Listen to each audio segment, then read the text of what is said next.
Hi, quick one. So I received a spam email today apparently from the FBI, right? FBI.gov is an official site of the US federal government, US Department of Justice.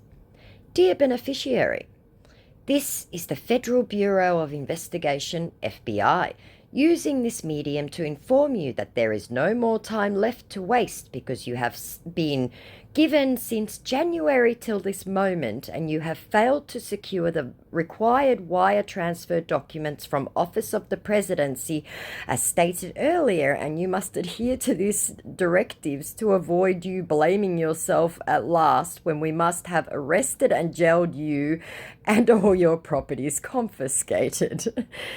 Whatever that meant.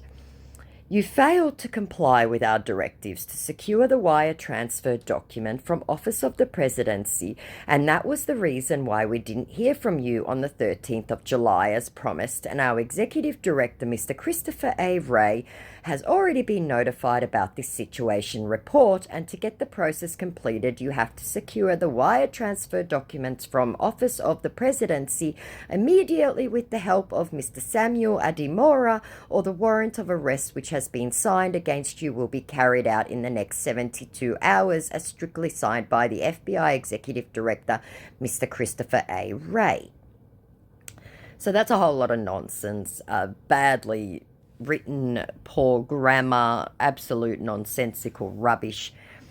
He continues, as a good Christian and an honest man, I have decided to see how I could be of help to you because I would not be happy to see you end up in jail and all your properties confiscated. I called Mr. Samuel Adimora of the Office of the Presidency, who will help you secure the wire transfer documents, and he stated that he will assist you as soon as you send to him the sum of US $55 only, and I believe this process is cheaper for you. You need to do everything possible within today and tomorrow to send the US $55 to Samuel Adimora, who will help you secure the wire transfer documents in your name because our Executive Director, Mr. Christopher A. Wray, has called to inform me that the warrant of arrest has been signed against you, and once it has been approved, then the arrest will be carried out. And from our investigations, we learned that you were the person that forwarded your identity to one imposter fraudsters in Benin Republic when he had a deal with you about the transfer of some illegal funds into your bank account, which is valued at the sum of 20,700,000 US dollars. I pleaded with the FBI Executive Director, Mr. Christopher A. Wray, on your behalf so that this agency could give you 72 hours so that you can secure the wire transfer documents with the help of Mr. Samuel Adimora as soon as you send the sum of US $55 to him, as this is the only way that I can be able to help you at this moment, or you would have to face the law and its consequences once it has befall you. And he continues, dear Lord, note, all the crime agencies have been contacted on this regards, and we shall trace and arrest you if you disregard these instructions.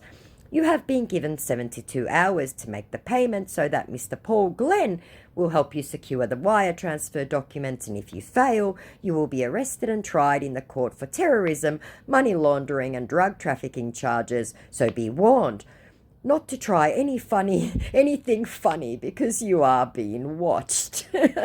Thanks for your cooperation. Yours faithfully, for the FBI office, Mr. Paul M. Abati, Associate Deputy Director.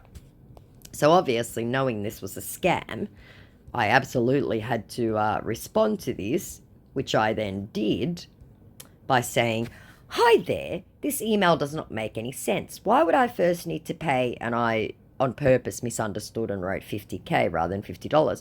Why would I need to pay 50K to receive money, and why would I then be under arrest if I do not wish to receive the funds? Please explain. Kind regards. Now, obviously, what they're trying to do there is just blackmail me by saying if I pay them $55, I won't get arrested for some bodgy thing. They weren't going to give me any money, but I want to see how far I can push it and see if they will actually respond. It's just an example of a spam email. Unfortunately, they are quite successful, and this is from West Africa.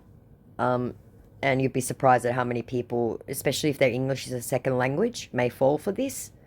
But I just wanted to include it because it was a bit of a giggle for me. But I do understand that people have been caught quite badly in this, and this scam always seems to go on. So I'm going to bait and see where we go with it. Bye.